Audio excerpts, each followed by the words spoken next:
A lot of people get that confused, and I just want to set that out there. Blockchain is the technology that Bitcoin is founded on, that Ethereum is founded on.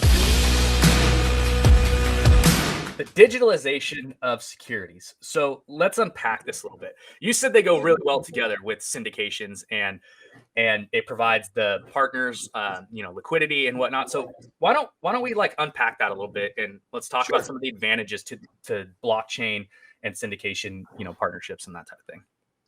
First thing I want to set up is the premise that blockchain is not cryptocurrency. Okay. Sure. A lot of people get that confused, and I just want to set that out there. Blockchain is the technology that Bitcoin is founded on, that Ethereum is founded on.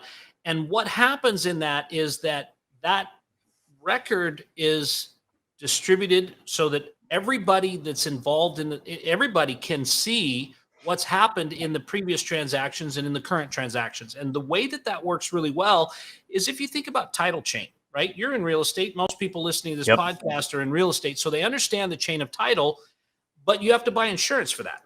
Mm-hmm. I just closed on a loan on a piece of ground that I've owned for 4 years, that I bought title insurance for 4 years ago. And now I had to pay $40,000 more for additional title insurance to make sure that I wasn't going to cause problems and lien property that I'd owned. Right.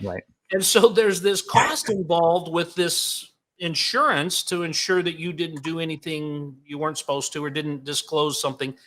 But the blockchain technology takes care of that. It takes care of that issue without the fees, because when I bought that transaction, I recorded on blockchain technology and I put all of the documents into a smart contract and I recorded on that token or that chain. And then that gets distributed, and everybody that joins that partnership becomes part of the LP, and all of that gets recorded.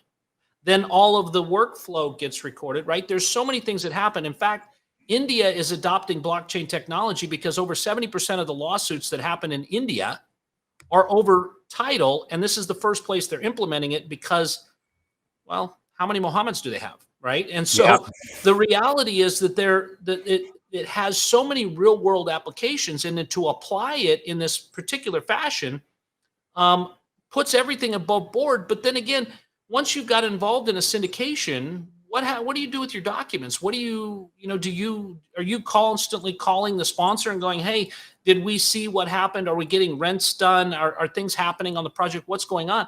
But the distributed ledger contains all that information and allows that access for everybody to see what's going on inside the project as well as outside the project. And then it allows for people to have control of their limited partnership, their shares of it, right?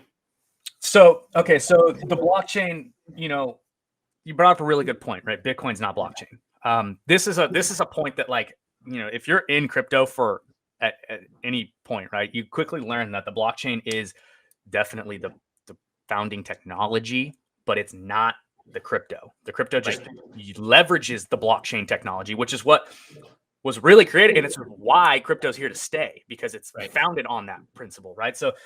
So people who are, crypto's a fad or whatever, I think they missed that. So that's really great that you separated those two, because it's super a good way to look at that would be like Apple, okay? Or Microsoft is even better, right? Microsoft is trading for hundreds of dollars a share. What does it actually make? It doesn't actually, other than the surface, right? And maybe a really terrible foray into making mobile phones that it didn't do very well at, it doesn't create anything. It doesn't have a physical, tangible asset. What it has is it has intellectual property, right? And that property is what gives it its value. Much like crypto, it has a value that comes from the intellectual property of the blockchain technology. And then you have Ethereum that does something on top of that Bitcoin doesn't do. And then you've got Cardano and Solana and all these other ones that happen because of it's building on that underlying chain, right? Yep. Okay. And then the second point that you made was that it creates full transparency between the partners. So you don't have to constantly, it cuts out so much of the middleman and unnecessary work because it's just centralized in one place. It's like essentially like a Google Doc that's like all there, and you can just see it. Like it.